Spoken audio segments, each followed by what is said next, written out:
Hi, you've reached the Multi-Critical channel. I'm your host, John. We ask the question, why are kids today so messed up? Well, it's not any one thing. It's a combination of factors that come together to form the perfect storm in child rearing. The main thing that kids are lacking nowadays is basic respect for everything, from their parents, the school system, laws, society in general. And where do they get these ideas from? Primarily at home. There's a fundamental lack of discipline from the parent. Parents allow their children to backtalk. They don't demand respect, they request it, or they dismiss it completely. Respect is not even on the table when it comes to dealing with children nowadays. And what are the origins of this disrespect? Well, there's several. It starts at home on two different fronts. The parental part, which is your front line, and then secondary sources such as friends and media. Friends can be an awfully bad influence, and you really need to pay attention to who your kids are hanging around with.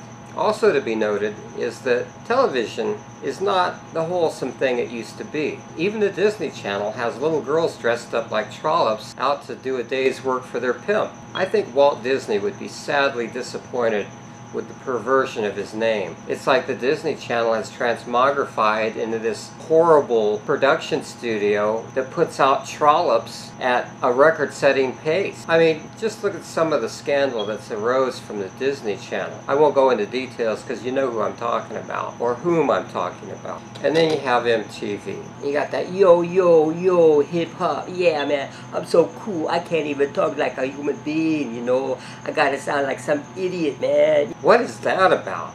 I'd like to know. We've covered kind of one base, which is home, on several different facets. We've got your parents, you've got your media, you've got your friends. The media is very guilty in this with programs like MTV and the Disney Channel and all the offshoots that try to compete. They project teens as being in charge and control their parents, and it's hip to put your parents down. Well, it's not hip, and that's why you have kids that turn out that go to school and shoot people, take drugs, steal cars, rob banks, make license plates in prison. That's something to be proud of. Let's move on to another factor. Pop psychologists who really don't know a damn thing about anything. All they have is academic knowledge and nothing applied.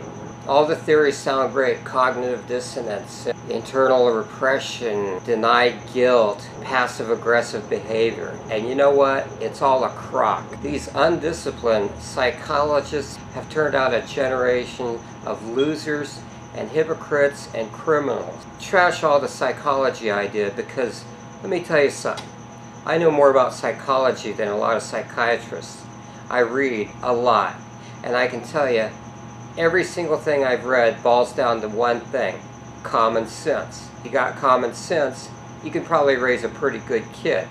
Throw out all this mind game stuff. It doesn't work. Kids are smarter than that. So we've identified the parents and the psychologists. The third factor is the court system. The family court system is designed to make money for the court system, for the lawyers, at the expense of the children and the parents. Often, what's in the best interest of the child is what's in the best interest of the attorney. Child Protective Services, legal kidnapping. Separate the child from their parent.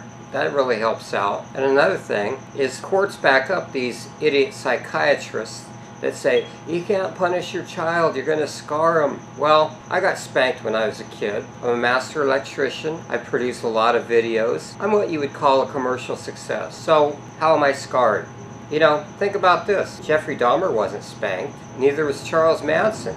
And I really doubt Adolf Hitler was. Where does that put us with corporal punishment? It's not the demon evil influence on society that it's been made out to be. But the court system really needs to get its act together. And so that's the perfect storm. You have lazy parents sitting on the couch eating their potato chips and drinking their Pepsi or beer, so interested in the game they're not worried about their kid going out with some idiot loser who's already doing smack or snorting cocaine. They've got to watch the end of the World Series. And you know, they're raised in an environment of drama. If there's no drama in their life, they have no life. They learn to exploit this drama, and they become the drama. So my best advice, if you're a parent, you got to give up on this I want to be my kid's best friend. You got to be a parent first. You have to demand respect. You can't request it. You got to say, hey kid, get over here now. Not, Junior, would you please come over here? You won't? Okay, well here's $5. Yeah, have a great day. that doesn't fly, all right? You want a good kid, get them interested in interesting stuff other than MTV and the Disney Channel, which is brain rot, okay? Don't listen to these pop psychologists. Listen to your gut feeling, because you know as a parent what's right. You know what feels right. If it doesn't feel right, don't do it. Don't cave in to all the little social pressures. Oh, my kid's not going to be popular.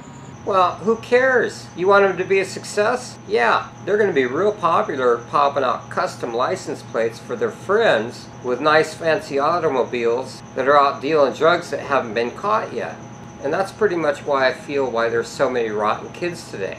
Now don't get me wrong, there are a lot of good kids. I have a lot of friends that have kids that are into sports and academics and all sorts of activities. And you know where it starts?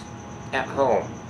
These are good kids that are not going to grow up to be drug dealers, heroin addicts, mass murderers, or any number of bizarre things that you really don't want your kid to end up being. So, as a parent myself, let me give you some advice. Get rid of the crappy shows. Monitor the input in your child's life.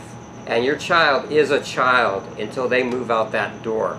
That means 18 years old. Alright? If your daughter's 16 and she's dating a 25-year-old man called Slash or Fang or Killer, you might be making an error in judgment. Or if your son is 16 and he's just got to have that 500 horsepower Mustang, think to yourself, did I have that when I was a kid? And if you did, you're pretty lucky. That's about really all I have to say. And to recap, I'll just say this. Discipline starts at home. Monitor your child's intake. Tell the pop psychologist where to go.